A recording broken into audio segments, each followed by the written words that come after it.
Bom dia a todos. Iniciamos formalmente a sessão de julgamento da Sexta Câmara Julgadora do Tribunal de Impostos e Taxas, sessão do dia 15 de maio de 2025. Eu, Ítalo Simonato, vou conduzir os trabalhos de hoje. Também na composição da Câmara, o Dr. Samuel Riema, Dr. Rafael Zulli, Dr. João Marcelo de Oliveira, também sessão do Dr. Tiago Dias Negrão pela representação fiscal, presença de colegas advogados que sustentarão oralmente suas razões recursais. Informo que essa sessão é gravada. Após seu término, será disponibilizado no canal do TIT, no YouTube. Peço aqui sempre a gentileza de deixar os microfones desligados para evitar ruídos e interrupções, só acionando quando for falar. E solicito, como sempre, brevidade e objetividade na leitura dos votos e nas sustentações orais. Vamos iniciar aqui pelo auto de infração 5038-963, Veneza Equipamentos Pesados S.A., relatoria do Dr. Zulli, sustentação oral pelo Dr. Zé Guilherme, que se encontra presente. Passo a palavra ao Dr. Zulli para contextualizar a acusação fiscal. É um item só remanescente, né, o item 4. Peço só a gentileza do Dr. Zulli contextualizar. Bom dia a todos. Perdão, estou aqui alcançando o processo. Veneza, processo equipamentos pesados, estou abrindo.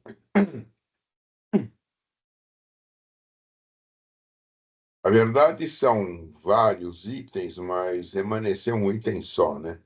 Tá? Porque o item 1 a 3, 5 a 8, na verdade, hoje, confissão. Então, só restou o remanescente item 4. Trata-se de infrações relativas ao pagamento do imposto. Na verdade, o item 4, vamos lá, comecei errado. Remanescente. O item 4 trata-se de crédito indevido no imposto, né? Período novembro de 20 a dezembro de 21, período importante por causa da questão da taxa Selic, né?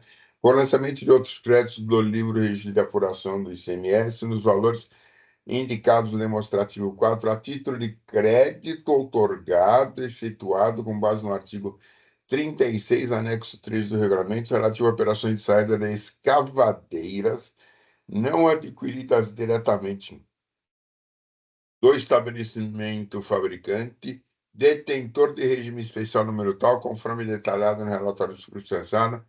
Para a comprovação da infração, foram juntadas as transcrições das notas fiscais de saída e relação das notas fiscais de entradas das escavadeiras no livro Registro de Saídas, RAIGMES, notificação número tal e resposta do contribuinte fazem parte dos elementos de prova, tá? O contribuinte, ele traz, diria, fundamentados argumentos de defesa que foram respondidos pelo julgador, tá? Faz referência ao distribuidor exclusivo John D. Deere Brasil Limitada, que é uma extensão do fabricante ao qual está submetido, sendo, por isso, detentor do regime especial número tal. A Veneza Equipamentos Pesados não foi formalmente notificada da significativa alteração do regime especial que realiza em novembro de 20, ferindo os princípios da cobrança do imposto, tá? Efetivamente, então, o fiscal auditor autuante faz fundamentada também manifestação fiscal, tá? E o que acontece aqui com o meu mouse? Aqui, descendo. E a adesão foi no sentido de julgar procedente e relativo e tentar reconhecendo a confissão dos itens que eu me referi acima. O interessado, então, ingressa com o seu recurso ordinário, seguindo a mesma linha de argumentação da defesa. Perfeito, a representação se manifestou, e neste momento, então, em razão da oportunidade Em momento, eu abro para a sustentação oral da interessada.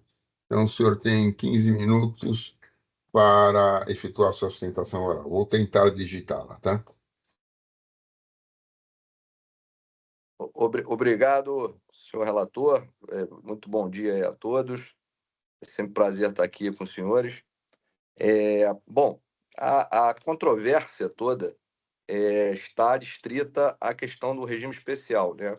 Então, o que acontece? A John Deere Brasil, que é uma fabricante de retroescavadeiras, empilhadeiras, são bens de capital, ela tem um regime especial, a legislação de São Paulo prevê esse regime especial, que é uma conexão entre o fabricante e o distribuidor, né? Então, esse regime ele concede um diferimento na saída do fabricante para o distribuidor e um crédito presumido para o distribuidor ao consumidor final, que normalmente são outras empresas, né? São bens de capital, de modo a que a alíquota nominal tem uma redução, né? Então, você tem uma carga tributária efetiva na saída.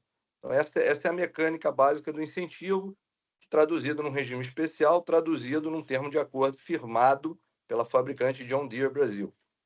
Esse regime ele tinha uma mecânica até outubro de 2020, que era, eu tenho um fabricante, eu tenho um distribuidor, mas esse regime admitia uma eventual figura de um distribuidor intermediário nessa cadeia. Então, eventualmente, eu, Veneza, distribuidor atacadista, poderia comprar não somente da fabricante de John Deere, como de um distribuidor intermediário nessa cadeia. Isso vigorou até outubro de 2020. A partir de 2020, esse regime, esse termo de acordo, ele sofreu uma alteração. Essa figura eventual do meio, esse distribuidor eventual do meio, foi expurgado. Ou seja, para gozar do incentivo, eu teria que adquirir o produto diretamente do fabricante. Tá?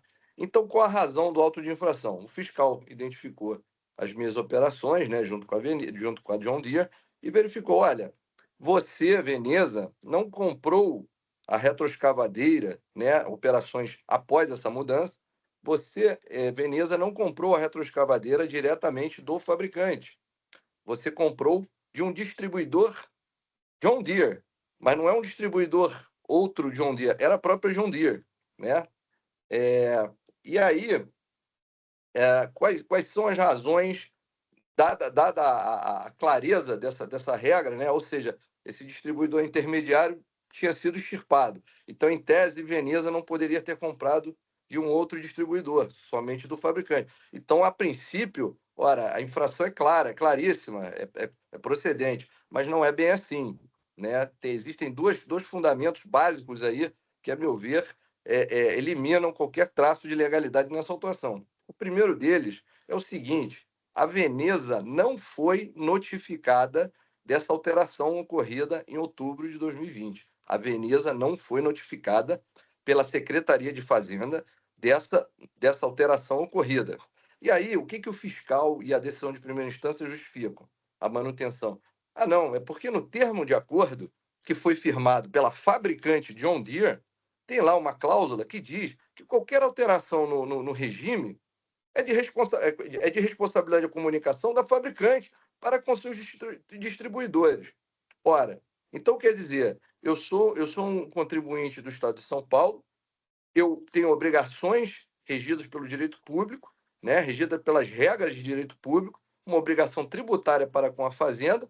No entanto, quaisquer alterações legais num regime que eu estou vinculado à Fazenda Pública, por uma regra de direito público vinculada, tem que me ser passadas por um agente privado. Tem que me ser passado por um agente privado. Olha, isso a meu ver, não está certo. Isso não está correto, né? Por quê? Porque quando a John Deere, fabricante interessada principal no regime, ela tem esse regime concedido a ela, e esse regime permite indicar os distribuidores, ora, há uma série de requisitos também vinculados à norma de direito público que os distribuidores têm que cumprir para com o Estado de São Paulo. Então, não é que eu fico às sombras, eu, Veneza, fico às sombras para com o Estado de São Paulo. O Estado de São Paulo sabe quem são os distribuidores. Inclusive, no termo de acordo, tem lá indicado quem são os distribuidores. Então, o que custa a Fazenda de São Paulo, que é a fazenda mais avançada do Brasil, né, em termos de estrutura, em termos de vanguarda, nos seus procedimentos, nos seus entendimentos, como é que ela não intima um contribuinte? Aí ela vira, não, era para o fabricante, uma pessoa de direito privado, ter indicado, ter avisado que a partir de outubro você não poderia mais comprar de um distribuidor John Deere, ressalve-se, nessa cadeia intermediária. Quer dizer, uma singeleza que me foi negada, e óbvio que a Veneza não sabia disso. Como é que você. Porque assim, a clareza da mudança é muito forte. Então é óbvio que não sabia, não foi comunicada. Então, quer dizer, o fabricante, que é detentor do regime principal, indica os distribuidores, estão vinculados à Secretaria de Fazenda. Se esse fabricante não tem um departamento fiscal bom, não é diligente, se ele é um sonegador, quanto mais, se ele está de má fé, quer dizer, ele dá causa à obrigação tributária e eu, Veneza, é que tem que pagar o pato. Quer dizer, é um anacronismo completo nessa relação obrigacional. Então, por isso, a gente levanta essa situação na defesa, quer dizer, eu não fui notificado, e isso é um fato incontroverso para a fiscalização e para a decisão de primeira instância, que justifica dizendo que era dever da fabricante, um agente de direito privado, me comunicar. E aí, quer dizer, eu ressalvo ainda para os senhores que a John Deere, né, ela já foi autuada também nesse mesmo processo, nesse mesmo procedimento. Ou seja, o crédito tributário que está sendo exigido aqui para a Veneza já está sendo exigido, já está sendo cobrado também para John Deere. E, na verdade, quem tem que responder por isso é John Deere, que já está respondendo. Então, quer dizer, eu vou responder de novo, é dupla, eu chamei aqui vulgarmente de dupla tributação, bis in idem, mas é uma dupla cobrança sobre o mesmo fato. Quer dizer, todos nós sabemos, tá bom, você pode alegar, não, mas a operação tributária da John Deere é uma coisa, a saída, o crédito presumido da Veneza é outra. Mas, olha, convenhamos, todo mundo aqui sabe que o efeito fiscal, o efeito financeiro, o fenômeno jurídico é o mesmo. Quer dizer, se eu estou exigindo de um ou exigindo de outro, dá na mesma. No final da cadeia, o efeito fiscal é o mesmo. Bom, mas existe outro ponto aí, não somente essa ausência de notificação, ausência de publicidade, que é outro ponto interessante. Tá?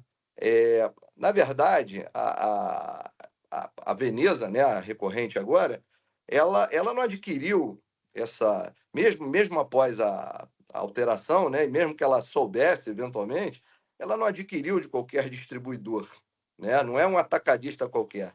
Esse distribuidor que ela adquiriu, esse elo intermediário entre o fabricante e ela, na verdade, é um centro de distribuição John Deere. Um centro de distribuição John Deere. Então, não é um atacadista qualquer, porque existe aí a gente fez uma pesquisa até muito intensa nessa questão da natureza do centro de distribuição, né? O centro de distribuição, ele não é um atacadista, porque o atacadista, ele compra de quaisquer cliente e revende para quaisquer cliente, e por isso ele tem preços diferentes, né? A mecânica de formação de preço, a mecânica logística é completamente diferente. Eu, Veneza, sou um atacadista comum, né? Eu posso comprar de qualquer um e posso vender para qualquer um. Agora, de quem eu comprei nessa operação era um John Deere sem distribuição exclusiva. Então, ele só compra produto John Deere, né?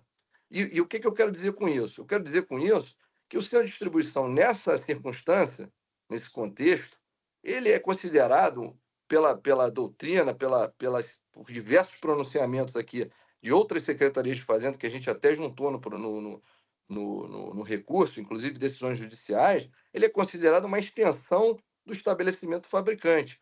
Por quê? Porque na medida que ele só serve para operar os produtos daquela unidade, quer dizer, a unidade fabril poderia ter aquela estrutura no seu quintal ali, muito bem, mas muitas vezes não tem por causa de espaço, por uma questão logística.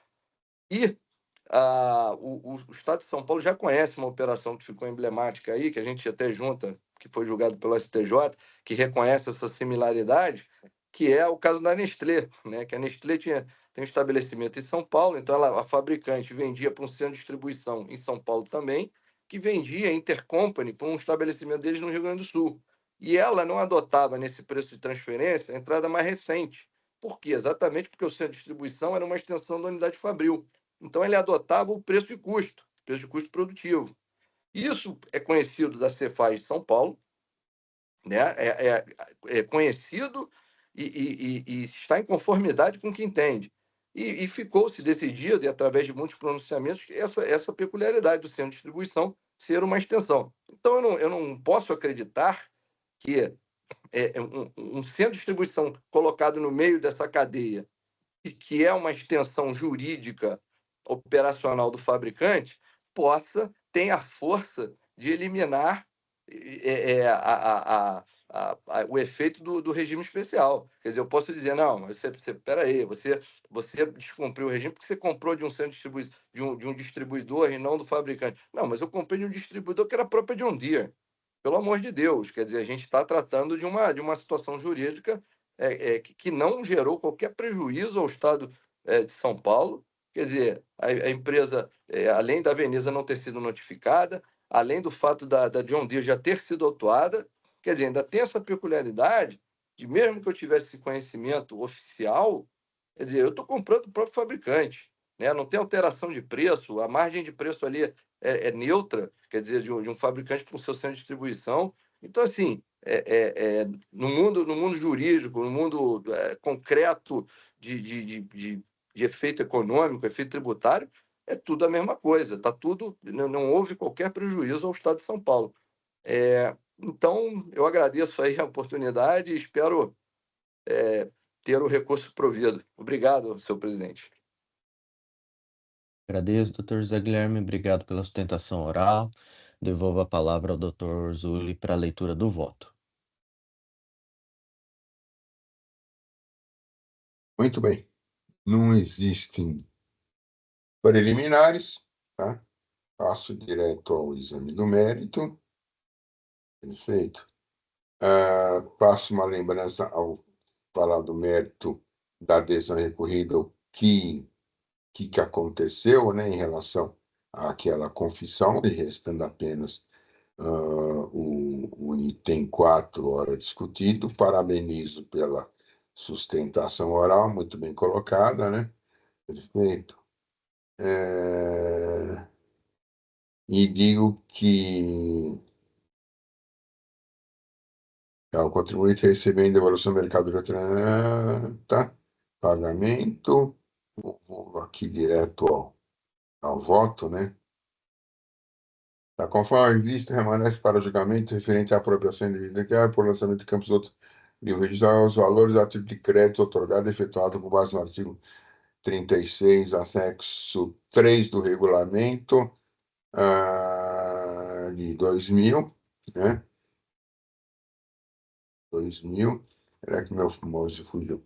Relativo a operações de saídas de escavadeiras NCM número tal, não adquiridas diretamente do estabelecimento fabricante e detentor de regime especial número tal.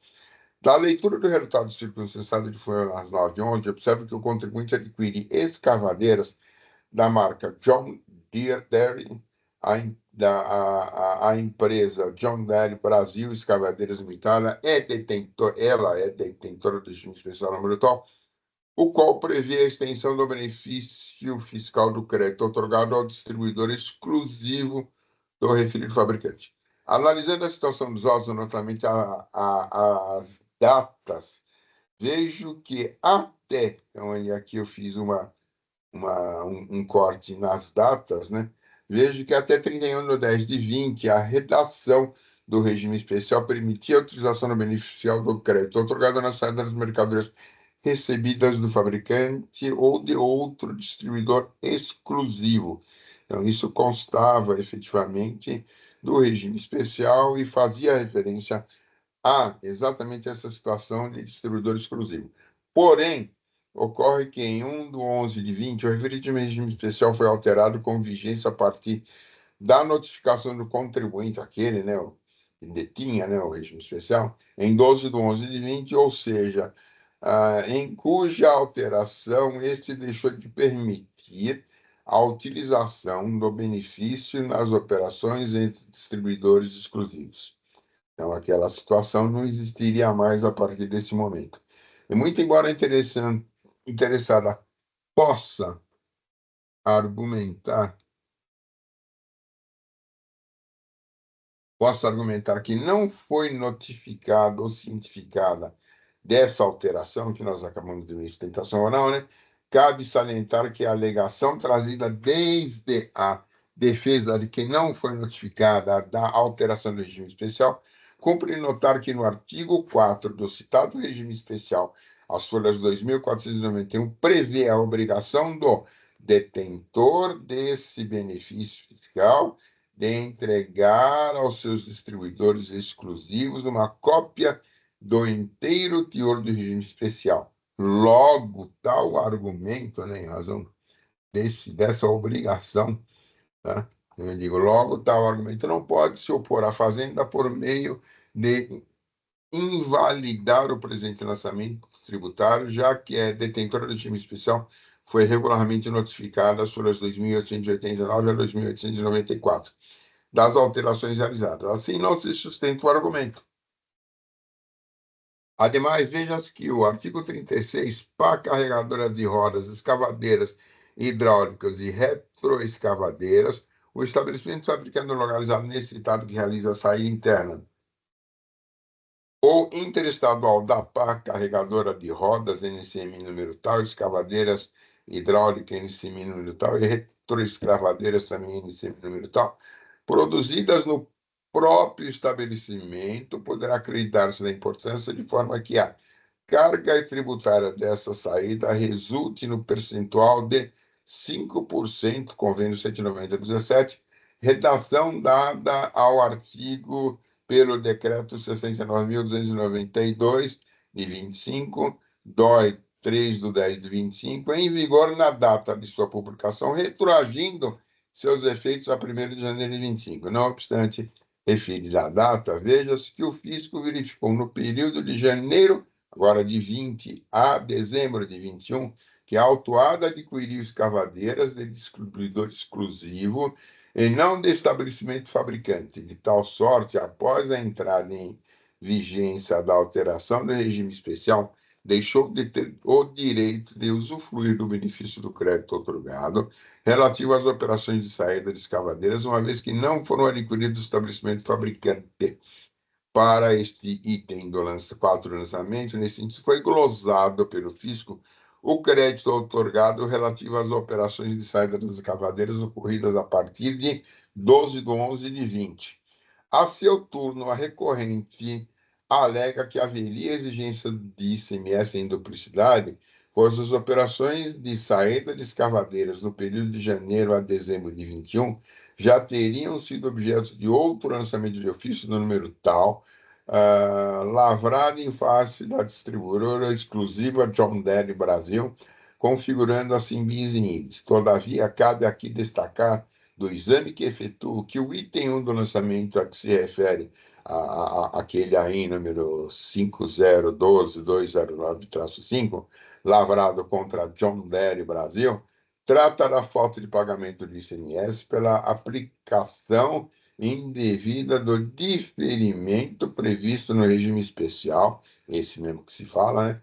Na saída de escavadeiras de um distribuidor exclusivo para outro, independente do que está sendo exigido nos presentes autos. Ainda a recorrente, por sua vez, foi autuada por ter utilizado indevidamente do benefício de crédito otorgado relativo às operações próprias de saída de escravadeiras por não terem sido adquiridas do estabelecimento fabricante. Vejo muito diferente da autuação a que se refere ao lançamento do ANEL 5012-2009-5. Assim, no caso, tratando-se, portanto, de fatos geradores distintos, não havendo. Eu fiquei fora aqui. Não havendo, no caso, né, de se falar em bitributação. Aliás, nesse sentido, a mesma conclusão e entendimento do culto julgador, que as folhas 2.964, de sua decisão, diz, item 15. Além do mais, a defesa alega que houve bis in idem no direito tributário. Essa situação se refere à cobrança de um tributo pela mesma autoridade sobre o mesmo objeto ou ato já tributado. Segundo o doutrinador Ricardo Alexandre, bis in idem ocorre quando o mesmo ente federativo tributa duplamente utilizando o mesmo fato gerador, desde que autorizado constitucionalmente. Item 16. Sendo assim, não merece guarida a alegação defensiva de que houve exigência do ICMS e dublidade no item 4 deste AIN, ou que supostamente teria configurado bis in idem em relação ao cobrado pela fiscalização no item 1. O AIN número tal, que aquele lá, foi lavrado contra a John Deere Brasil, em virtude da falta de pagamento do ICMS por erro na determinação da base de cálculo, veja, situação diversa, do imposto, tendo em vista a utilização indevida de diferimento parcial previsto no artigo 36, anexo 3º do Regulamento de 2018. Levando em conta que o AINTAL, que é o 5012, foi lavrado contra contribuinte diverso e com base em infração diversa, não há de se acatar a alegação de bis in idem.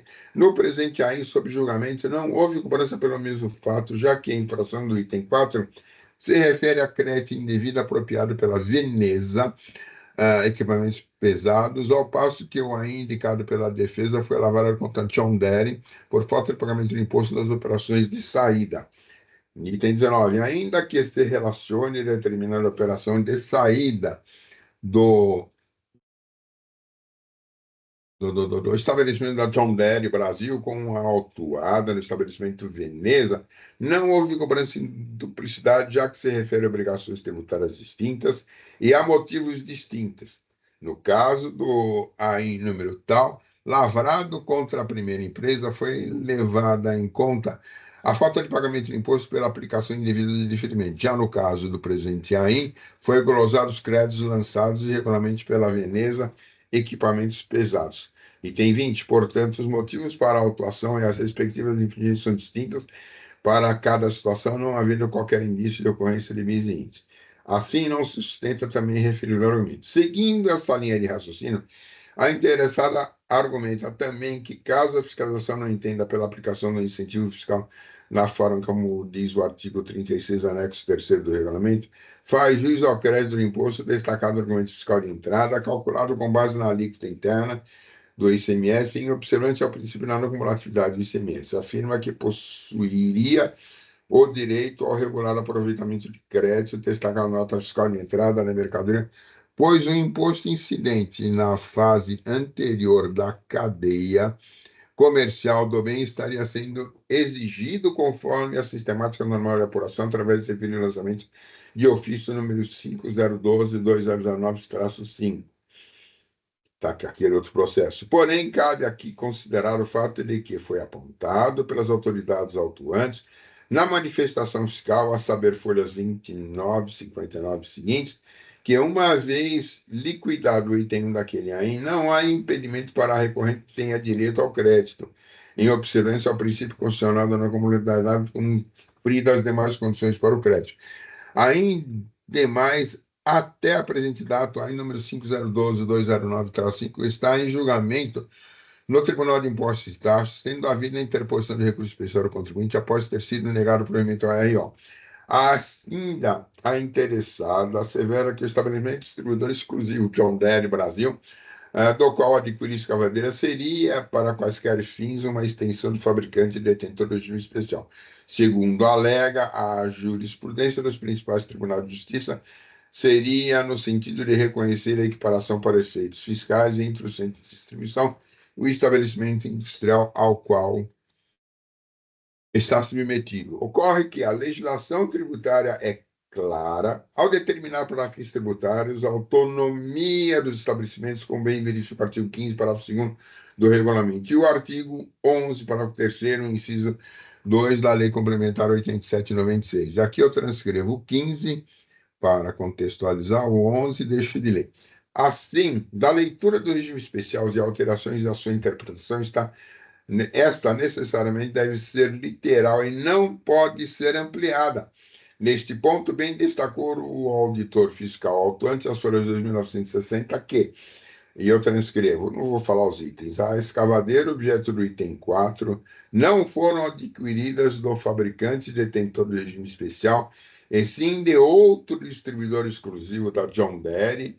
A relação das notas fiscais de aquisição das escavadeiras, folhas 438 a 442, portanto, não procede a alegação da impugnante de que, ao adquirir escravatura distribuidores que o John Deere, CNPJ número tal, estaria abrangida pelo regime especial concedido ao fabricante, uma vez que não são empresas que, uma vez que são empresas distintas. A interpretação do dispositivo do regime especial deve ser literal e não pode ser ampliada. Na verdade, até uma questão, é uma regra, eu digo, né, que está no CTN, é uma regra tributária, essa interpretação que tem que ser literal e não pode ser ampliativa. De tal sorte, não vejo, quer o argumento da interessada possa perdão, socorrer no sentido de que o benefício previsto no regime especial número 19874/2016 concedido para o estabelecimento fabricante seja estendido para o distribuidor exclusivo. Ademais, a recorrente alega também que não teria sido oficialmente notificado a respeito da importante modificação do regime especial, de forma que suas operações posteriores a novembro de 20 teriam sido efetuados com base nos princípios de confiança, legitimidade, segurança jurídica, como salientei acima. Porém, mais uma vez, cumpre aqui notar que o artigo 4º do regime especial, juntado às folhas 2.491, prevê a obrigação do detentor desse benefício fiscal de entregar a seus distribuidores exclusivos uma cópia de inteiro teor do regime especial. Negritei. Logo, tal argumento não pode se opor à Fazenda, como meio de invalidar o presente lançamento tributário, já que a detentora do regime especial foi regularmente notificada às folhas 2.889 das alterações realizadas. Ainda a recorrente destaque argue deve ser tomado por empréstimo e entendimento jurisprudencial consolidado pelo Superior Tribunal de Justiça de que a efetiva prática de operações e a boa-fé do contribuinte seriam os dois pressupostos necessários para o reconhecimento do direito de crédito. Porém, veja-se que cabe esclarecer que o artigo 4, está sumindo a minha setinha aqui, que o artigo 4 do regime especial, folhas 2.891, prevê como obrigação do detentor a entrega e a seus distribuidores exclusivos da cópia do interior. Eu transcrevi aqui o artigo 4, deixo de ler. Nesse sentido, por ocasião do recebimento da notificação, era obrigação do fabricante John Deere Escavadeiras comunicar a alteração a seus distribuidores exclusivos. Também não vejo possa socorrer interessado a arguição de boa-fé alegada pelo contribuinte ao Superior Tribunal de Justiça, uniformizou seu entendimento por meio da súmula 509, que assim dispõe sobre matérias diversas da tratada nos autos. Superior 509 é lista ao comerciante de boa-fé aproveitar os créditos de ICMS decorrentes de notas fiscais posteriormente declaradas idôneas. Ou seja, é uma coisa que não se coaduna com aquilo que está sendo discutido nos autos. Não trata-se de crédito indevido documento idôneo. Ou seja, aqui está referida a súmula, tratando-se de crédito indevido escudado em documento idôneo, não sendo possível alargar sua interpretação para alcançar a matéria discutida nos autos. Como diz o auditor fiscal, de fato, esta súmula do Superior Tribunal de Justiça, em seus precedentes, decidido sobre o direito de o adquirente das mercadorias aproveitar o crédito ICMS destacado em documentos fiscais considerados idoneos pelo fisco, com fundamento no princípio da não cumulatividade. No entanto, não havendo discussão acerca do princípio da idoneidade dos documentos fiscais, não é o caso de aplicação do entendimento dessa súmula e seus precedentes. Prossegue a representação fiscal e diz, com efeito, o TIT já decidiu no sentido de, por exemplo, a adesão de quinta Câmara nos autos, processo no tal, voto da ilustre juíza nobre par Cacilda Peixoto.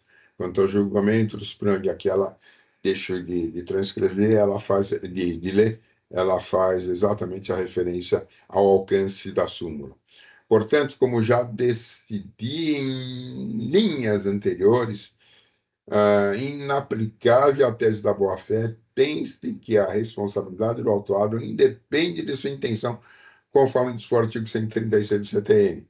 Nesse sentido, diante do conteúdo dos autos, provas e legislação, é que nego provimento, não é provimento aqui, nego provimento Nego provimento ao recurso ordinário, mantenho o item 4 remanescente. Né? Demais argumentos é base de cálculo da multa. No que diz respeito à autorização da base de cálculo da multa, ao contrário do quanto argui interessado, não há erro de procedimento realizado pela autoridade autuante, vez que está previsto no parágrafo 9º do artigo 85 da Lei 6374, bem como a aplicação do juízo de mora sobre a multa disposto no inciso 4º do artigo 96 desse mesmo disposição legal, que eu transcrevo para contextualizar, tá? Ademais, referida matéria restou sedimentada nessa corte com a edição da súmula 13, tá? Aí eu acho que eu já explico. Assim, considerando a descrição dos fatos, direito e tudo, eu conheço do recurso ele nessa parte, né, porque só sobrou isso, nego provimento. Agradeço, doutor Zuli. Em Eu não falei nada debates, aqui da súmula porque pelas datas me parece inaplicável. doutor Tiago, alguma consideração? Maio. Sem considerações, presidente. Obrigado. Doutor Samuel? Sem considerações, presidente. Doutor João Marcelo? Sem considerações, senhor presidente. Estou registrando. Agradeço. Guardando o registro aqui do voto do doutor Zuli, também Ué, ué. vou acompanhá-lo. O que acontece? Só um segundinho. Não sei porque não está entrando aqui. Caiu. Vamos ver se caiu aqui. Só um segundo. Eu acho que caiu o meu sistema aqui outra vez. Exatamente isso. Caiu tudo.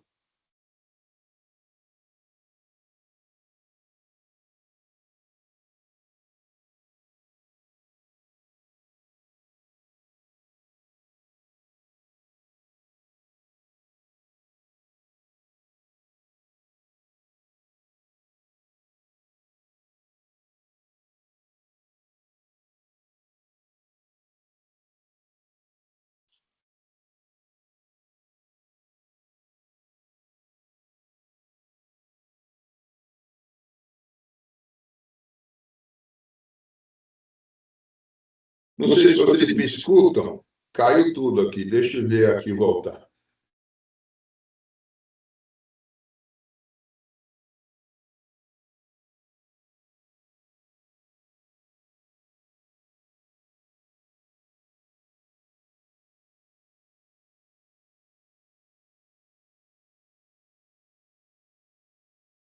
Parece que eu voltei. Agora deixa eu ver o sistema aqui da Cefaz.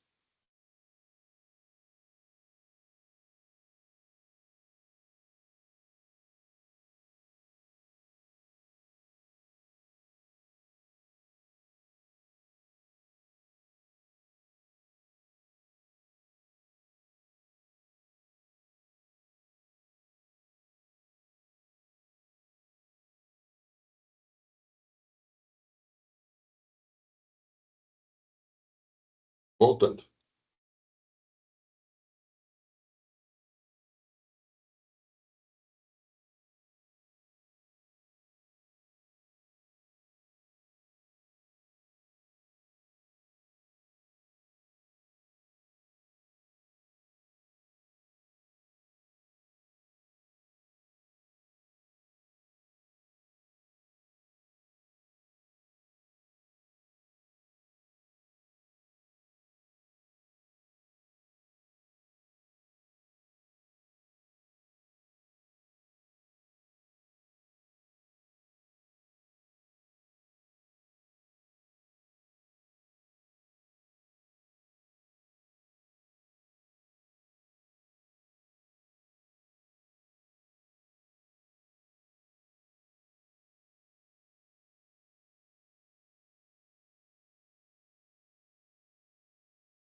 Registrado.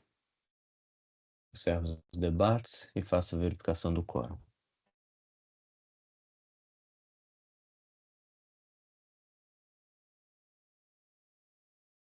Todos confirmaram em votação.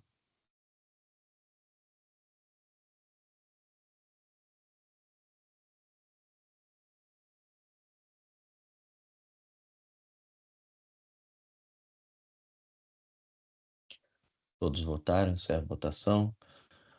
Dr. José Guilherme, prevaleceu o voto do relator, que conheceu o recurso e negou provimento. Foi assim que votado. Agradeço pela presença. Bom Obrigado, dia a doutor. todos aí. Bom dia. Bom dia, parabéns pela sustentação oral. Cesse o julgamento. Passemos então à auta de infração 5049-958, Continental Automotive do Brasil Limitada. Minha relatoria, Dr. Bruno fará a sustentação oral. Eu vou contextualizar aqui. São acusações de crédito indevido por ter sido destacado no documento fiscal valor a maior do que o devido, item 1. Acusação de crédito indevido ICMS referente ao imposto destacado em notas fiscais de recebimento de mercadoria que não atendiam requisitos previstos na legislação, por ter o destinatário consignado o evento desconhecimento da operação. Esse é o item 2. Então, há essas duas acusações, porque o item 3, ele foi objeto de confissão irretratável, né? Então, realmente remanescem essas duas infrações relativas a crédito indevido, ambas mantidas, motivo pela qual há injudicância aqui desse órgão colegiado apenas o recurso ordinário. Acho que é o suficiente como relatório. Doutor Bruno, muito bom dia. A palavra é sua.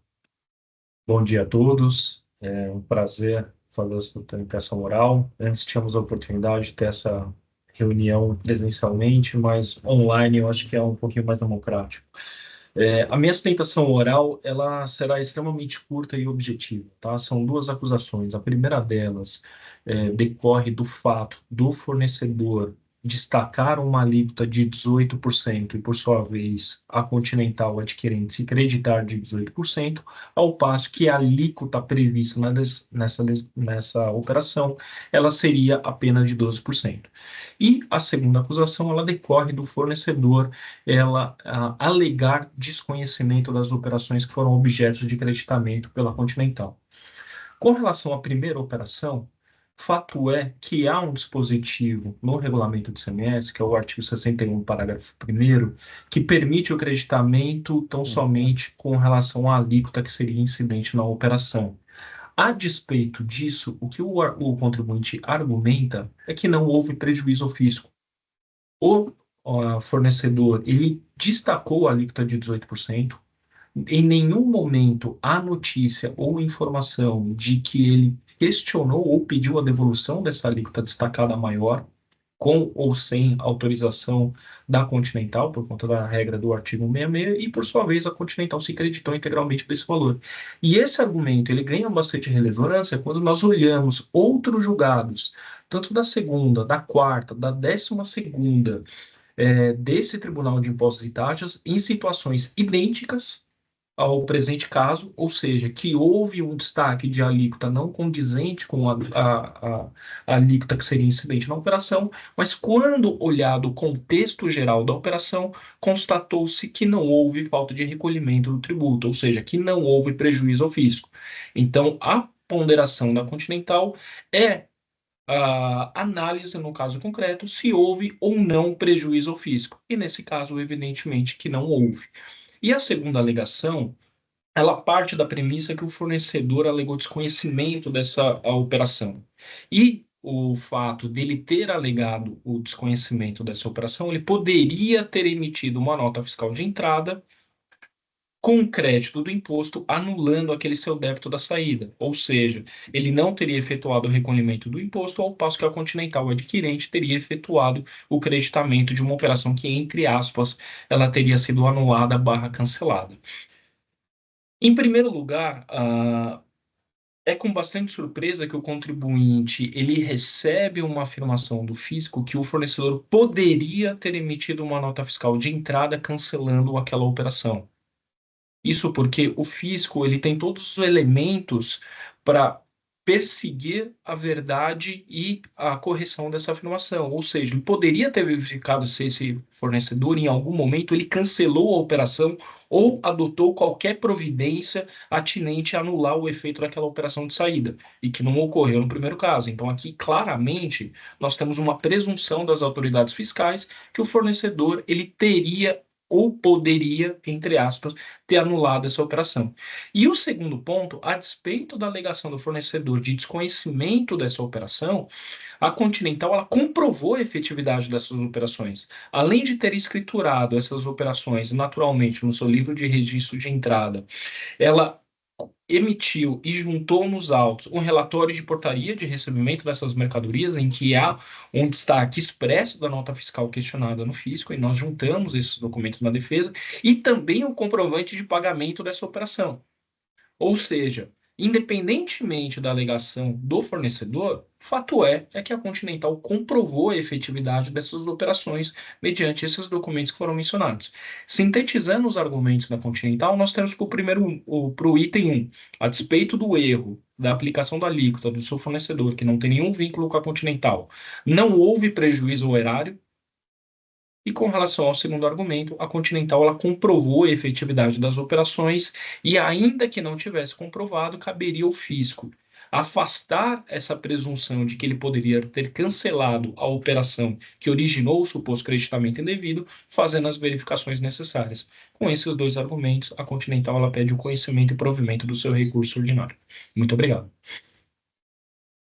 Agradeço, doutor Bruno, obrigado. Eu já registrei aí o voto. Eu vou promover a leitura, destacando que não há preliminares, tá?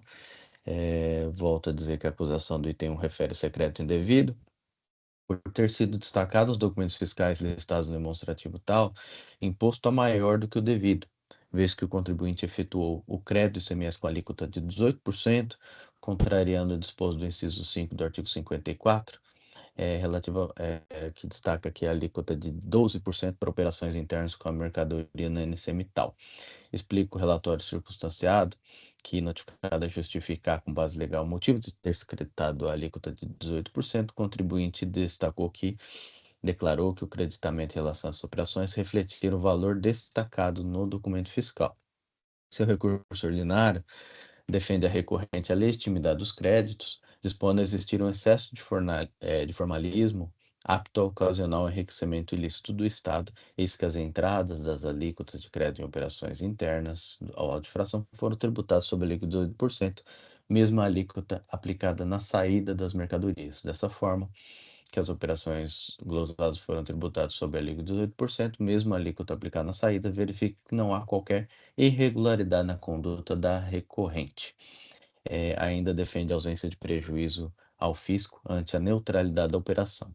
Pois bem, digo sem razão recorrente, ao afirmar que o equívoco na indicação da alíquota de 18%, frise-se, maior do que o incidente na operação em questão de 12%, e que, apesar da recorrente ter descumprido o procedimento para acreditamento, o que por si só não pode provocar a glosa do crédito, fecho aspas, acaba por admitir a recorrente que os documentos fiscais por ela escriturados deveriam ter adotado a alíquota de 12%, correspondente para o tipo de operação, que são operações internas com mercadoria NCM 85432000, nos termos do artigo 54.5 do regulamento, defendendo, portanto, que apesar de acreditar-se a maior, o fato de o ICMS também ter sido recolhido a maior legitimaria o crédito.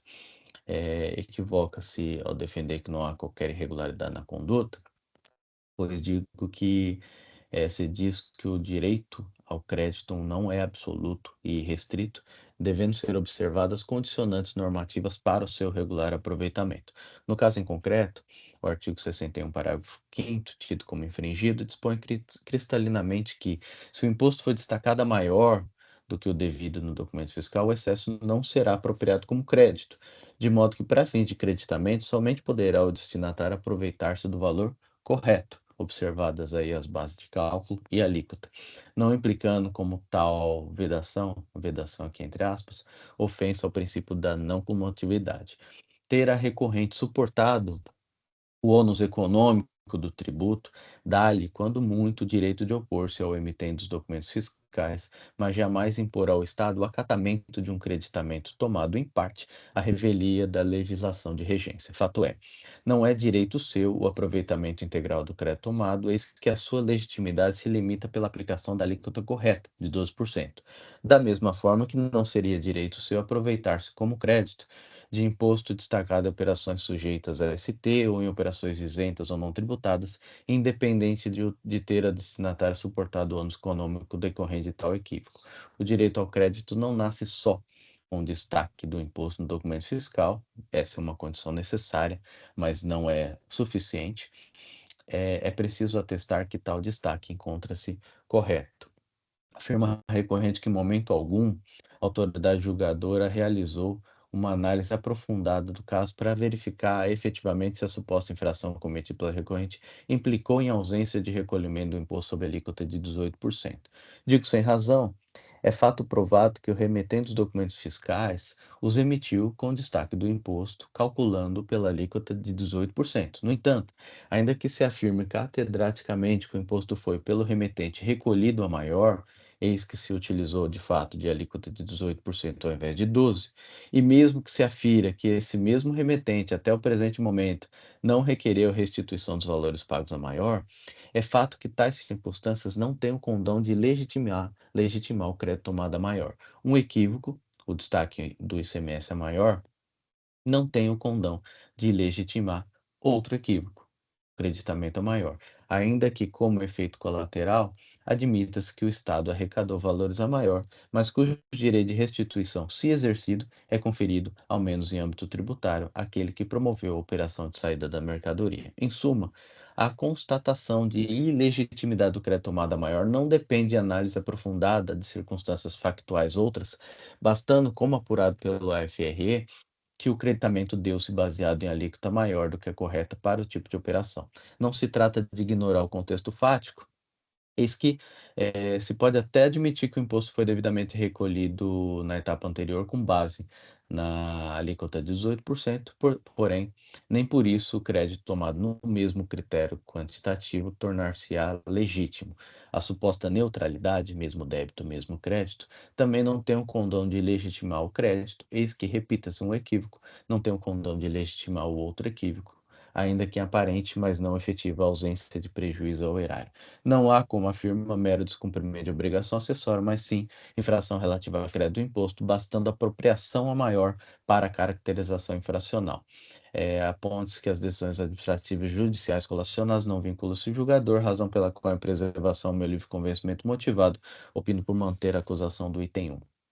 O item 2 refere-se a crédito indevido, referente a ICMS destacado em notas fiscais de recebimento de mercadorias que não atendiam ao requisito previsto na legislação, por ter o destinatário, ora recorrente, consignado o evento desconhecimento da operação nas referidas notas fiscais. As operações, no total de 16, encontram-se relacionadas no demonstrativo de folhas 418. Defende a recorrente que apresentou todas as provas que tinha acesso e que demonstravam a irregularidade do lançamento. Conforme pode-se verificar, apesar de o fornecedor ter manifestado equivocadamente o desconhecimento das operações, a recorrente apresentou os comprovantes de pagamento de mercadorias, comprovantes de recebimento, que demonstram que as operações ocorreram efetivamente. Indica a recorrente em sede defensiva que a documentação probatória quanto ao item 2 se relacionaria a controle de portaria, que, embora relacione parte das notas fiscais objeto da autuação, é documento inegavelmente unilateral, aparentemente extraído de sistema interno e, portanto, sem subscrição a qualquer outro elemento identificativo que demonstre ser legítimo.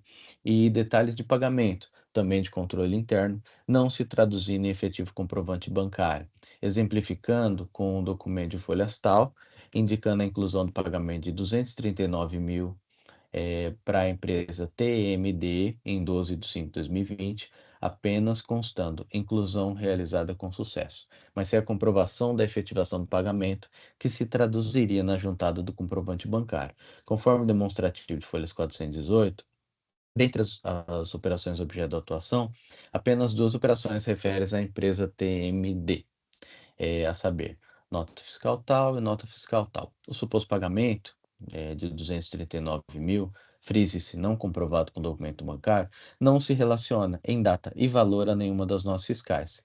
E ainda que se afira pelos documentos de folhas tal que tais pagamentos dão-se em bloco, por exemplo, um pagamento para várias operações, nada disso está adequadamente comprovado pela recorrente, que não explicita tal documentação de forma ordenada e adequada. Até mesmo quando é possível relacionar em valor o suposto pagamento, e aqui cito um exemplo, a falta de comprovante bancário obsta à prestabilidade probatória de tal documento, repita-se, extraído desse sistema interno.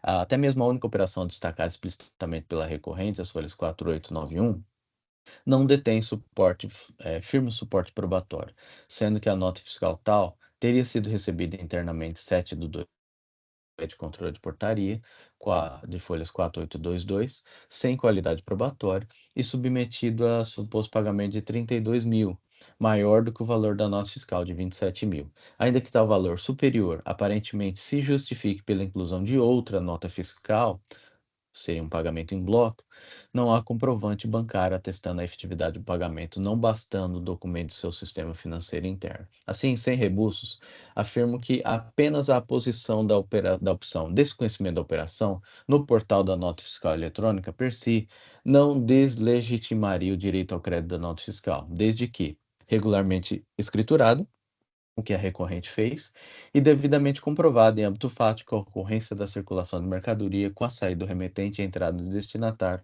o que a recorrente, na linguagem das provas, não fez. Ainda que, a meu entender, haja insuficiência probatória, penso não ser o caso de conversão de julgamento em diligência, isso que o ônus probatório, insuficiência, qualidade e tempestividade deve ser exercido a contento pela recorrente, não cabendo ao órgão de julgamento sanear tal deficiência. Não houve alteração de critério jurídico do lançamento quando afirma que a adesão recorrida, quando afirma a adesão recorrida que autuada acreditou-se de documentos fiscais inábeis. Tal afirmação, como bem defende a representação fiscal, decorre do fato de que o relatório circunstanciado já dizia que os documentos são inábeis para apropriação do crédito e não poderia ser de outra forma, visto que o próprio destinatário reconhece desconhecimento da operação. De fato, as folhas 8, a própria autoridade fiscal já descrevia tais documentos como inábeis, não no sentido de emitido por empresa inidônea, mas como imprestável ao aproveitamento do crédito, eis que indicado pelo próprio destinatário como desconhecimento da operação. Daí a inabilidade dos documentos como instrumento da tomada do crédito. Tem argumento subsidiário de multa, cito aqui o artigo 28 da 13457 como impediente aí de apreciação, juros sobre a multa, cito a súmula 13, de modo que eu estou conhecendo o recurso, estou negando o provimento, foi assim que votei. Em debates, doutor Tiago, alguma consideração? Não, presidente, sem considerações. Obrigado. Doutor Samuel? Nenhuma, presidente. Doutor Zuli? Sem considerações, parabenizo pelo voto. Eu só não entendi no item 2 por que foi dada essa informação. Quanto ao item 1, poxa, na verdade é muito difícil avaliar, seja pagamento, seja tenho pagamento, não tenho. No passado, muito no passado, eu acho que talvez até o doutor João lembre disso, era um expediente que era utilizado por algumas empresas para transferir crédito que era intransferível, se lançavam o valor do ICMS a maior para a destinatária efetuar esse crédito e depois vir discutir. Mas eu vou concordar plenamente com o seu voto. Agradeço. E Doutor João realmente o Marcelo? item 2 eu não entendi. Parabenizo pelo voto, vou acompanhando. Obrigado. Perfeito. Faço aqui a verificação do quórum.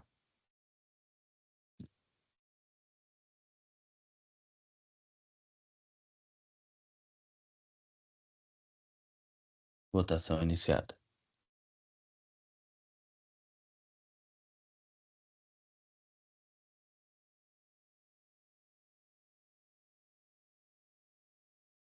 Todos votaram? Observo a votação. Prevalecendo aqui o voto de relatoria que conhece do recurso e nega provimento. Foi assim que votado. Agradeço, doutor Bruno, pela presença. Obrigado, doutor Bruno. Obrigado, ilustres jogadores, tenham um bom dia. Bom dia. encerro esse julgamento. Passemos aqui ao auto de infração 5024-031, Ipiranga Produtos de Petróleo S.A., relatoria Dr. João Marcelo. Não há sustentação oral, razão pela qual o Dr. João Marcelo pode ir direto ao voto. Perfeito, doutor Ítalo, obrigado. Eu já fiz o lançamento, então vou passar a leitura.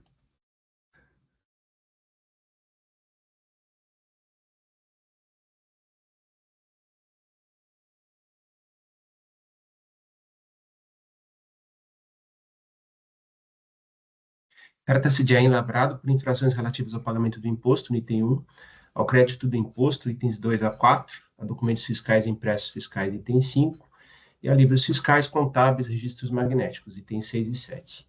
Operações com etanol hidratado combustível, EHC. Pagamento certificado de parte do crédito tributário constituído em relação aos itens 2 e 3, com a consequente extinção do item do crédito tributário daqueles itens. Os itens 1, 4, 5, 6 e 7 foram julgados procedentes em decisão de primeira instância administrativa. Os fatos geradores ocorreram no período compreendido entre dezembro de 19 a dezembro de 21. No item 1, a empresa foi autuada pela falta de recolhimento do ICMS devido por substituição tributária no valor de R$ 141.866,38 como tomadora de serviço de transporte de carga iniciados em São Paulo e prestados por empresas não inscritas no Cadastro Paulista, Real Transportadora de Minas Gerais. Inicialmente, a defesa pleiteou que a cobrança fosse direcionada à transportadora, alegando que essa havia recolhido o débito mediante denúncia espontânea.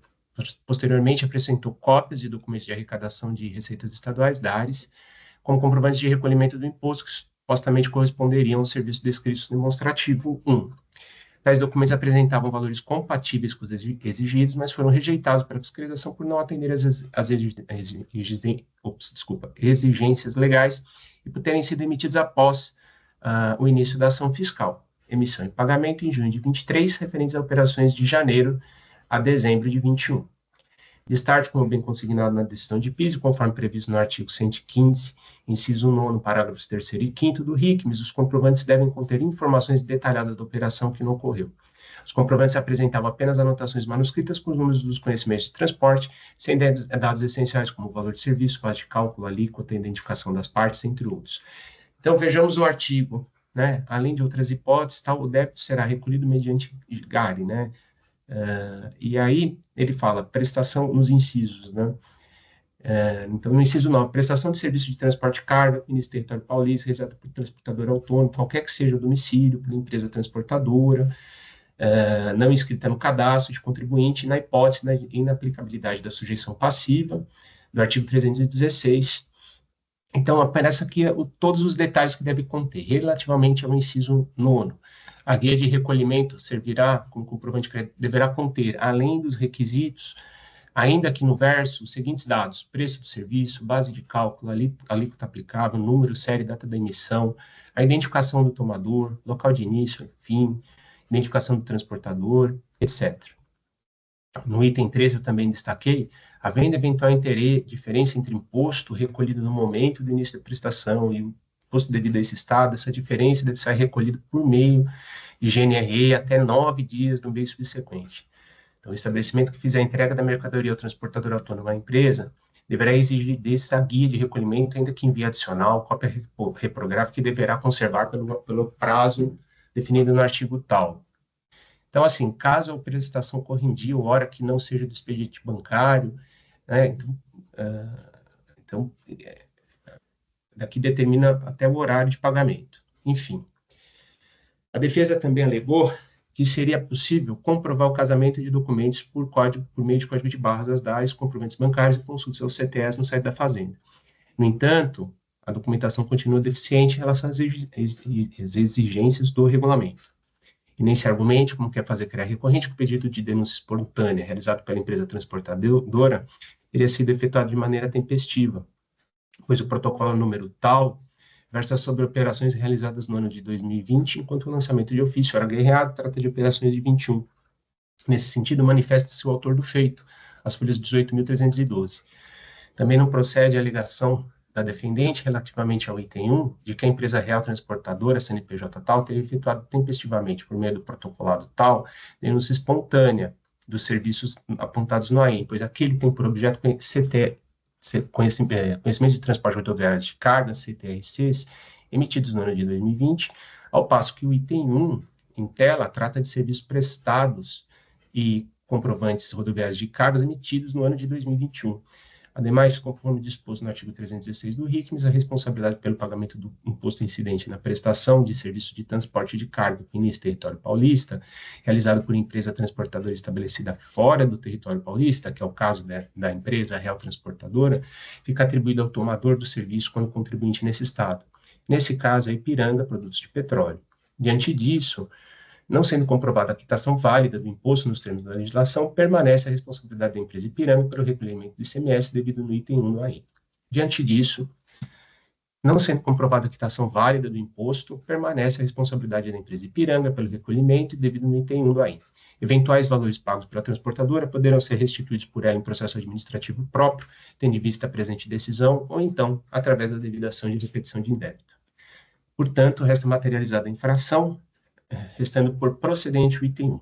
Dando continuidade aos itens 4 e 5, temos que a recorrente alega, em suma, que não haveria saída de combustível de um distribuidor de combustível para outro, mas tão somente de uma filial da recorrente para outra filial. Acerca do ponto, temos que a decisão recorrida esclareceu que as operações de fato versam sobre etanol hidratado combustível, EHC, e que, muito embora o produto recebido pela empresa Ipiranga tenha sido fornecido em transferências por suas filiais, o imposto creditado foi reputado indevido na medida em que a defendente não demonstrou que as suas filiais não seriam distribuidoras de combustíveis, hipótese em que as infrações apuradas para fiscalização estariam descaracterizadas, sendo imperioso frisar que, mesmo após a decisão, a recorrente não buscou demonstrar que as operações de transferência atenderam acima exposto.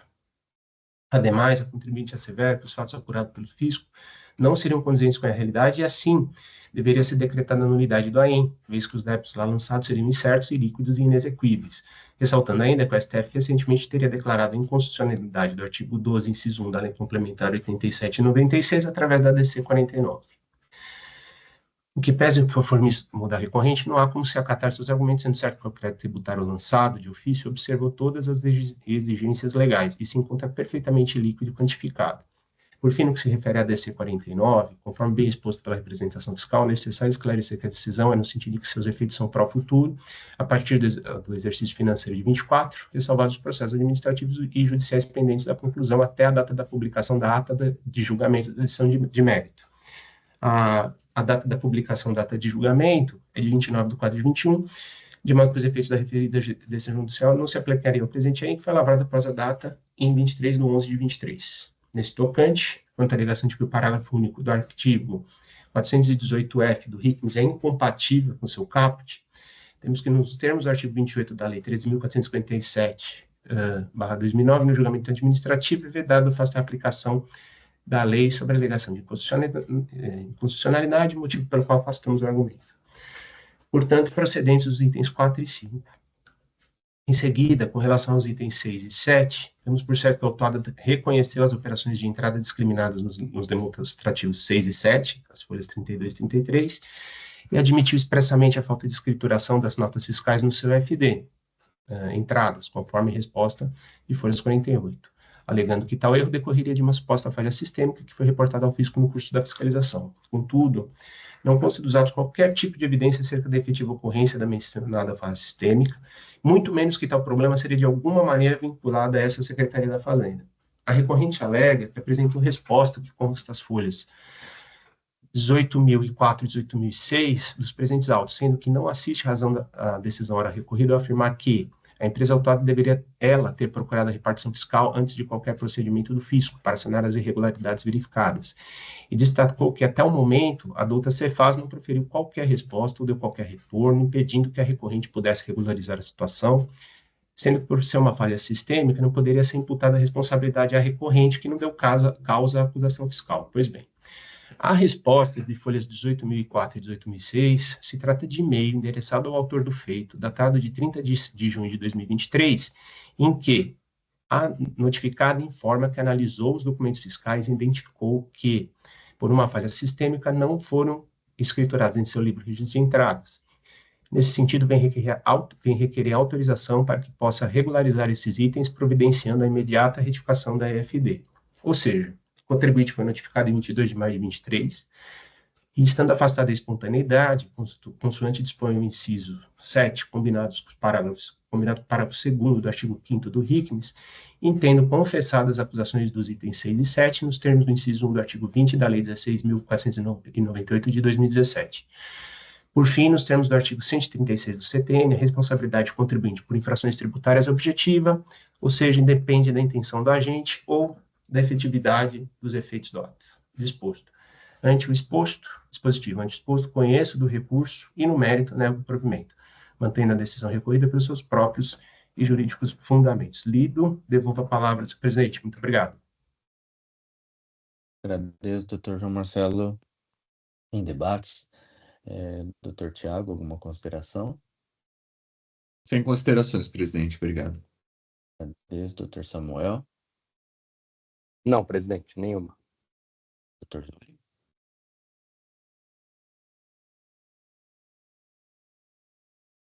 Se referiu a mim, doutor? Sim, então, isso. então, não saiu. Sem considerações, parabenizo pelo voto. Realmente a situação não dá até para entender o que o contribuinte fez, o que ele pretendeu. Eu vou lhe acompanhar plenamente, inclusive a questão da espontaneidade, cumpriria a ele demonstrar. Perfeito. Então, não demonstrou, se assim não fez, não tem como se pensar em qualquer outra coisa. Estou lhe acompanhando. Obrigado. Agradeço. Também vou acompanhar o voto do doutor João Marcelo. Em debates, aliás, encerro os debates aqui, estou fazendo a verificação do quórum.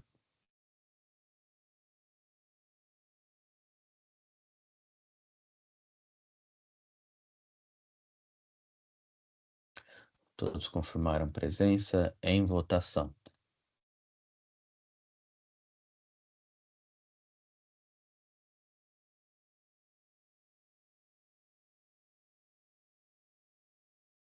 Todos votaram.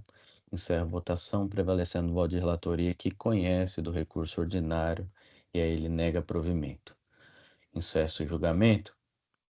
Passemos então ao auto de infração 5039-150, Marco Túlio Pires Franco, relatoria Dr. Zuli. Não há sustentação oral, então Dr. Zuli fica à vontade para ir direto ao voto. Está sem áudio, Muito bem. Zuli. Muito bem. Num processo que eu reputo relativamente simples, tá? E eu digo o seguinte.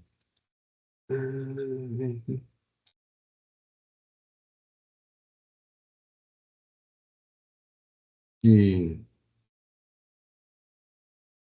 trata-se de infrações relativas ao crédito de imposto no período de 1 de 20 a 12 de 22, no sistema e-crédito rural, referente à entrada de gado e insumos conforme demonstrativo 1, e extrato da conta corrente do e-crédito rural anexados, foram elaborados os relatórios de permanência de gado para os anos de 20, 21 e 22, contendo o grupo de permanência do gado na propriedade com base nos dados obtidos nos estados de movimentação GTA, Estado de Movimentação de Gado, Guia de Trânsito Animal, relatórios do sistema GEDAV, Gestão de Defesa Animal da Secretaria da Agricultura.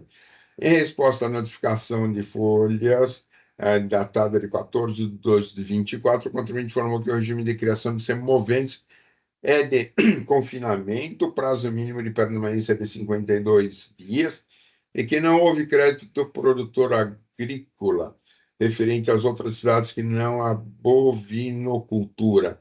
Enviamos as notificações dos estados solicitando que o contribuinte justificasse o fato de constar 948 cabeças de gado que entraram e saíram no período, menos 52 dias, período considerado de 1 a 12 de 20, notificação, e ele esclarece bem aqui, a análise foi da justificativa do contribuinte, verificou-se que o contribuinte não atendeu a disposto no artigo 32, parágrafo 3º, item 4 do regulamento, não se encontrando em condições de produtor rural para os anos de 20, 21 e 22. Foi constatado 984 cabeças de gado em condições da propriedade em prazo inferior a 52 dias. Então, é interessante que o fisco bem explica a situação no corpo do auto de infração. Aliás, é algumas situações que o fisco deveria, assim, fazê-lo, tá?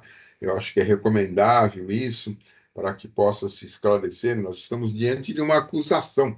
A realidade é essa, nós não podemos nos esquecer disso. Eu venho falando isso há muitos anos dentro da Cefaz, tá? E se há uma acusação, nós temos que efetivamente bem demonstrá-lo, e boa parte daquilo que se apura, efetivamente, enquanto fisco, efetivamente deve constar exatamente no corpo dessa acusação. Foi julgada procedente, então, o contribuinte ingressou com um recurso ordinário, traz vários argumentos, a representação fiscal se manifestou, e efetivamente aqui, então, foi aberta a oportunidade para a realização da sustentação oral, e eu vou indicar que o contribuinte não estava presente para realizar a sua sustentação oral, tá? Vou notar uma coisa interessante, é só a questão de, no passado, nós tínhamos um carimbão, né, que efetivamente, vamos lá, 15, efetivamente dizia, olha, foi ou não realizada a sustentação oral. No caso, tem um processo que eu encaminhei para vocês ontem, que eu recebi ontem mesmo, de uma anulação da superior, que consta inclusive o resumo da sustentação oral, mas entendeu o relator que efetivamente o contribuinte não foi intimado. Ele não fala se compareceu ou não, porque não tinha exatamente esse carimbão, tá? É uma situação assim que a gente tem que ver com outros olhos. Mas existem preliminares que não teria rebatido os argumentos de defesa, tá? A decisão fala quanto a ilegalidade de contabilidade, da legalidade da contabilização do tempo de permanência dos animais, também só propriedades rurais situadas fora dos limites do Estado de São Paulo. A inadequada escolha do método PEPS pelo FIL, primeiro que entra, primeiro que sai, né? Pelo fisco paulista, em detrimento das medidas diárias para cálculo do período de 52 dias de permanência dos animais em confinamento. E a incorreta capturação e consequente aplicação de multa à hora recorrente, que deveria ser no máximo de 60% do valor disposto débito do ICMS. Analisando os autos, porém, então, observa os referidos preliminares, nem nulidade da decisão recorrida ao mesmo lançamento. Com efeito, a decisão a qual bem analisou a matéria encontra-se devidamente fundamentada, estando claros os motivos de seu convencimento, conforme preceitua o artigo 261 da Lei 13457, 261, o Zúlia aqui pulou, hein? Do CPC e CPC pulou, perdão. E da Lei 13457, as delegações e os documentos apresentados pela recorrente foram devidamente analisados à medida necessária para a análise das questões apresentadas. Veja da leitura da lição que transcreva na parte fundamental que o culto julgado bem examinou a matéria, além de ter analisado as alegações trazidas pelo autor em sua defesa de folhas 62, 2 e 625, e digo, transcrevo aqui, destacamos no início que o artigo 32 considera produtor rural, empresário, pessoa natural, tá, transcrevo, mas eu acho despiciendo ler, tá, transcrevo 34, 35, 36, 37, 39, até o 51, inclusive. Nesse sentido, a decisão recuradora não só examinou os argumentos de defesa, como de forma expressa não os acolheu. Portanto, não deixou de apreciar os argumentos de defesa. Pode-se afirmar que apenas não os acolheu, não havendo nulidade ou vício de omissão que possa ser invocado no recurso, motivo pelo qual afasta os argumentos interessados. Os argumentos que se assemelham aos preliminares não são prejudiciais ao médico e com ele devem ser examinados. Por isso, eu examino o resto em conjunto, tá? Aí eu digo, as justificativas do contribuinte não foram aceitas conforme o Ministério dos 4 anos dos documentos do contribuinte. Verifica-se que o contribuinte não atendeu ao disposto no artigo 32, parágrafo 3º, do item 4 do regulamento, não se enquadrando na condição de produtor rural para os anos de 20, 21 e 22. Foi constatado que 948 cabeças de gado entrariam e sairiam da propriedade em prazo inferior a 52 dias no ano de 20, 1.141 cabeças no ano de 21 e 2.110 cabeças no ano de 22, permanecendo em seu poder por prazo inferior ao exigido no referido dispositivo legal. Conforme o parágrafo 4º do artigo 32 do regulamento, não perderia a condição de produtor rural caso comprovasse a compra e venda de até 10 cabeças de gado em prazo inferior ao previsto no item 4 do parágrafo 3º do mesmo regulamento, no período anual considerado.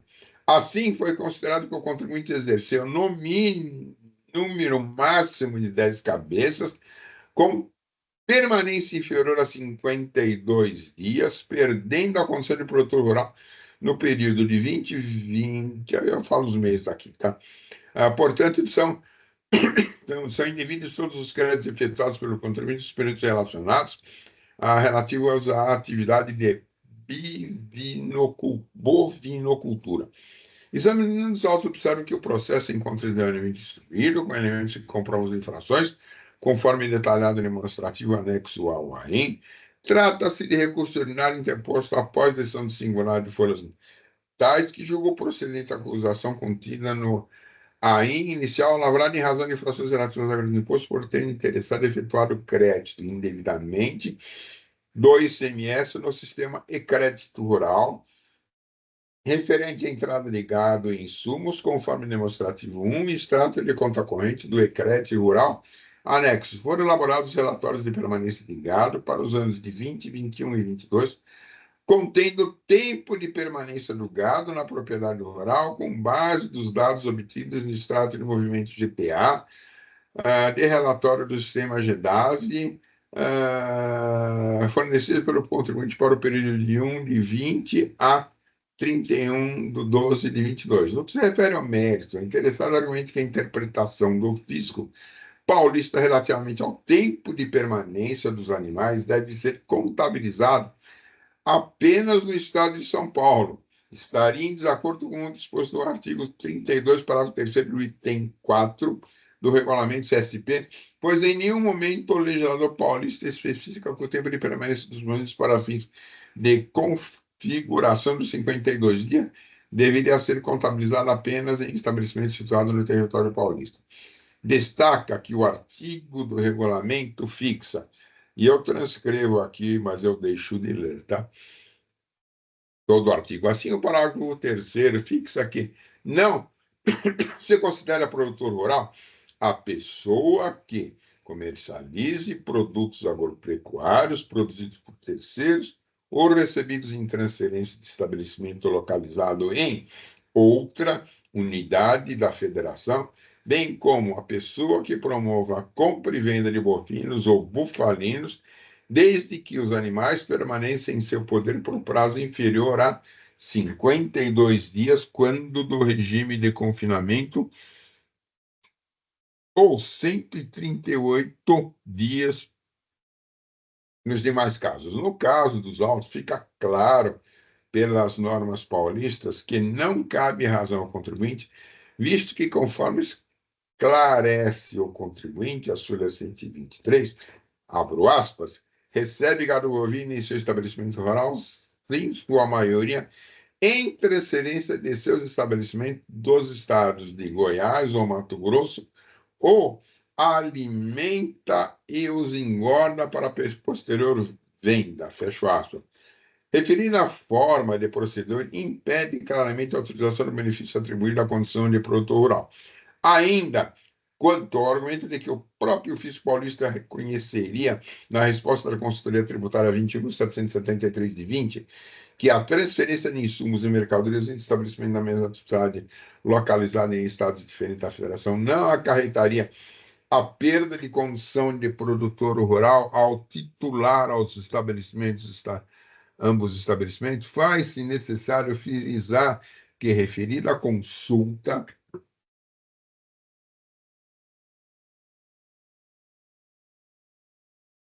esclarece que não acarreta a perda da condição de produtor rural enquadrado no inciso 6º do artigo 4 o recebimento em transferência de estabelecimento rural na mesma titularidade, localizado em outro estado de insumo, que serão utilizados na produção rural do destinatário, ou seja, diferentemente do que entende e amplia a interpretação do contribuinte. Veja-se a resposta da consultoria tributária. Eu transcrevo aqui, eu só vou ler o trechinho da emenda. ICMS, obrigações necessárias para o produtor rural paulista, recebimento de insumos provenientes de estabelecimento rural de mesma titularidade de outro estado, emissão de documento fiscal. Não acarreta a perda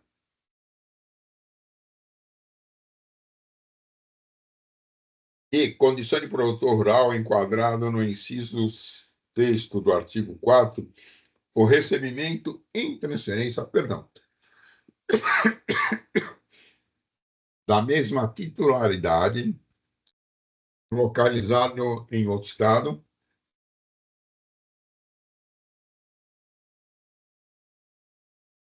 tem insumos utilizados na produção rural destinatária.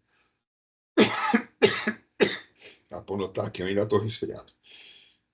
2. O produtor rural paulista que recebe mercadorias provenientes de outro produtor rural deve emitir nota fiscal de produto rural ou nota fiscal eletrônica no momento em que as referidas mercadorias entrarem no estabelecimento conforme disposto no artigo 136 e 139 do regulamento. Interpretação. Item 6, eu transcrevo. Destacamos no início que o artigo 32 considera o produtor rural empresário rural, pessoa natural, não equiparado a comerciante ou industrial que realize profissionalmente atividades agropecuárias de extração ou exploração vegetal ou animal, de pesca ou de armador de pesca. Por sua vez, o item 3 do parágrafo 3º do mesmo artigo mencionado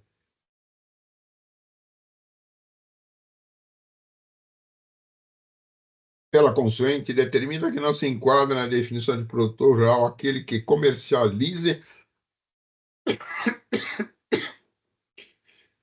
produtos terceiros ou recebidos de transferência de estabelecimento localizado em outro estado, unidade da federação. Item 7. Portanto, respondendo ao questionamento inicial, entendemos não acarreta a perda de condição de produtor rural, enquadrado no inciso 6º do artigo 4, o recebimento de transferência de insumos a serem empregados exclusivamente no produtor rural do destinatário.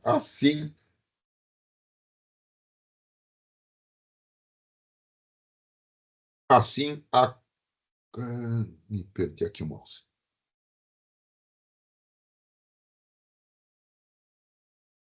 Assim, a consumidor poderá receber em transferência semente de amendoim do estabelecimento rural localizado no estado de Tocantins, de mesma atividade para utilização como insumo de produção de estabelecimentos rurais favorecer sem o que se enquadre no item 3 do parágrafo 3º do artigo 32.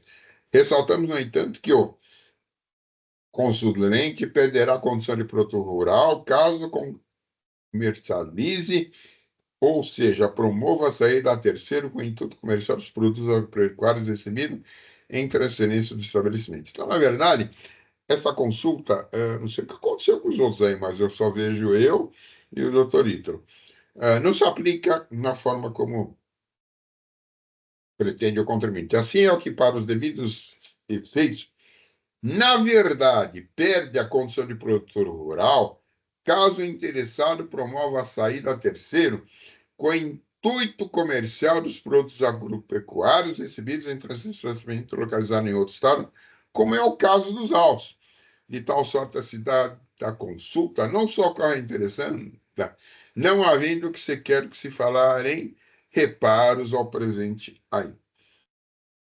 Nesse sentido, para entender o argumento interessado recorrente de que se fosse utilizar a média diária de permanência dos animais, em vez do método utilizado pela autoridade autuante, PEPS, primeiro que entra, primeiro que sai, não seria infringência do artigo 32 do regulamento, onde, aliás, bem esclarece o fisco, em sua manifestação de folha 107, que o cálculo de permanência do gado, quem efetuamos usando o PEPs, nos relatórios permanentes dado, considera o gênero macho, fêmea e a idade dos bovinos, identificando a cada uma das entradas e data de saídas por gênero e idade para calcular o tempo de permanência na propriedade, apontando aqueles menores com 52 dias. A tabela apresentada pelo contribuinte considera todos os tipos de gado bovino como se fosse um só. Assim, a venda de fêmeas acima de 36 meses pode ser suportada pelo estoque de machos de 3 a 8 meses e vice-versa. Essa tabela identifica a quantidade de cabeças que entrou e saiu no mesmo mês. A tabela que preparamos, separando por gênero e idade, identifica de forma mais precisa, correta, a data de entrada e saída. Assim, vamos considerar a tabela pelo método PEPS. Explica aqui de forma detalhada como ele fez. Assim, basta examinar os dados coletados pelo fisco e utilizados para a elaboração do relatório do tempo de permanência do gado na propriedade, documento de folha 556580, os quais foram obtidos no extrato de movimentação GTA do relatório do sistema GEDAV, de folhas 22.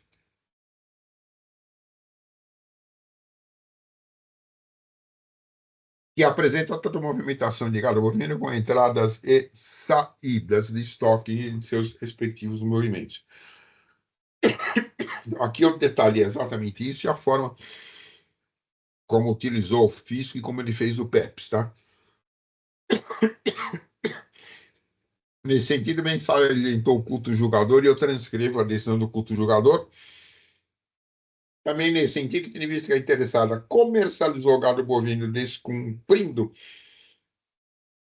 os limites temporais, está claro por todos os preços que perdeu a condição de produtor rural para essas operações que geraram crédito fiscal. Lembra que a portaria CAT 153/2011.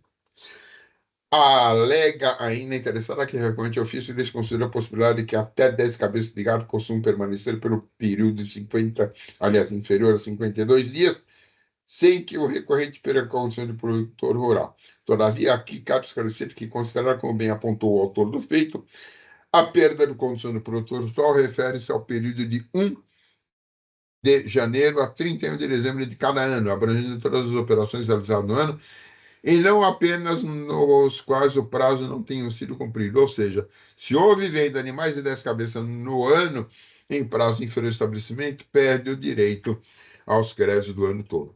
Assim, é uma condição do presente crédito tributário, tem como fundamento adequar o tratamento tributário do contribuinte que não respeita o período mínimo de permanência de gado dentro do estabelecimento autuado, em relação ao que respeita do produtor rural à definição da legislação, nos termos do artigo 32, parágrafo 3º, item 4. De tal sorte, a informação constante do presente lançamento não se refere diretamente ao direito de crédito que o contribuinte venha a ter direito ao realizar suas operações, mas sim a maneira que o contribuinte utilizou para se creditar de forma equivocada na forma como fixada pela legislação. Assim, o crédito do ICMS, antes de mais nada, é um direito do contribuinte que visa dar abrigo à não cumulatividade prevista no regime de apuração de ICMS em respeito ao princípio da não cumulatividade, porém não é absoluto. Seus limites são expressos na legislação, portaria CAT 153 de 2011, e disciplina o crédito deve ser apropriado ou utilizado de produtos rurais de cooperativas. Isto porque decorre de um sistema simplificado para abranger as atividades rurais e dar suporte ao grupo de contribuintes. Assim sendo, se o contribuinte não se encaixa nesse grupo de contribuintes, deve exercer seu direito de crédito de maneira diversa, dependendo da sua situação. Portanto, cabe salientar que, no caso, o direito de crédito não é restrito, e esse direito, quando exercido pelo contribuinte, deve ser exercido em perfeito alinhamento com a sistemática apropriada prevista na legislação, sob pena de seus créditos questionados pelo fisco e eventual ação fiscal. No caso, não se trata de afastar o direito ao crédito do imposto, mas o fato de ser valer do sistema de crédito rural em situação que não lhe é permitida, posto que se encontrava em situação alheia ao de produtor rural. Ainda quanto ao argumento do interessado que o fisco paulista aplicou a aplicabilidade equivocada ao contribuinte, enquadrando na regra geral, quanto ao presente caso, a penalidade especifica que o fisco aplicou ao contribuinte é a penalidade descrita no artigo 85, inciso segundo a linha J. No entanto, a leitura do alínea 85, segundo a lei, indica que, no caso de análise, considerará todas as suas especificações cabível sua aplicação nas disposições da linha G do artigo 85. Nesse sentido, não se sustenta o pedido da interessada quanto à necessidade de recapitulação da multa em item 1 do artigo 85, inciso 2, a linha G da lei, não lhe assistindo razão ao contribuinte em respeito, uma vez que tal a linha G trata de situação em que outra transferência ou recebimento de crédito entre estabelecimento ou utilização de crédito acumulado no imposto apropriado em desacordo com a legislação. Porém, no caso dos autos, será-se de crédito indevido efetuado no sistema e-crédito rural. Transcrevo os arquivos. Então, analisando o crédito, minha conclusão é nego assim provimento ao recurso. Quanto à questão da multa, também eu revejo essa questão do 85 2G, né? E estou afastando, deixei em roxo para chamar a atenção. Conheci e nego, data de hoje, dia 15. Desculpe-me pela gripe. Agradeço, doutor Zulli. Em Estou debates, registrando. doutor Tiago, alguma consideração? Sem considerações, presidente. Obrigado. Obrigado, doutor Samuel. Também, sem considerações, presidente. Doutor Marcelo. Sem considerações, presidente. Eu vou acompanhar o relator. Também vou acompanhar o relator. Só aguardando aqui o registro. Aqui. Ele tinha esse processo gostoso, Marisa.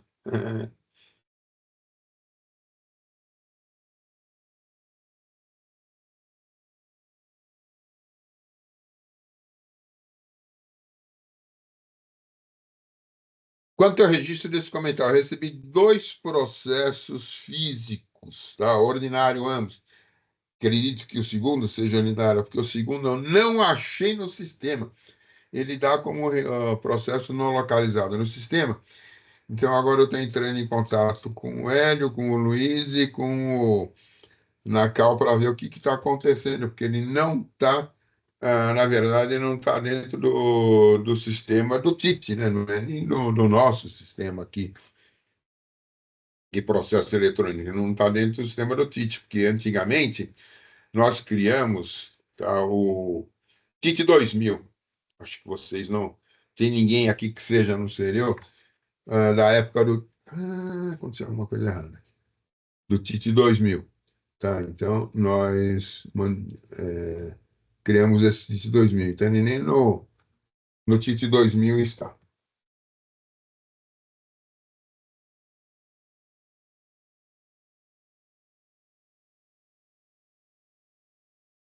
Bom, se fizer frio, melhor ainda. Então, eu estou pedindo para verificar o que acontece com esses 2 processos. Entrou. Não antecedentes, conhecido integralmente e não provisto. Registrado. Agora foi. Registrado e carimbado. Encerro os debates e faço a verificação do quórum.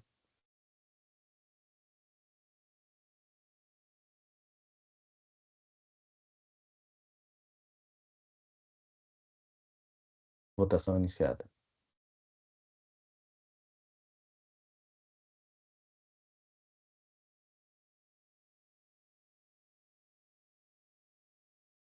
Todos votaram. Encerro a votação. Prevaleceu o voto do Dr. Zulli. Conhece e nega provimento ao recurso ordinário. Encerro esse julgamento. Encerro também aqui no sistema a sessão de julgamento, gerando aqui a ata. E agradeço a todos os presentes.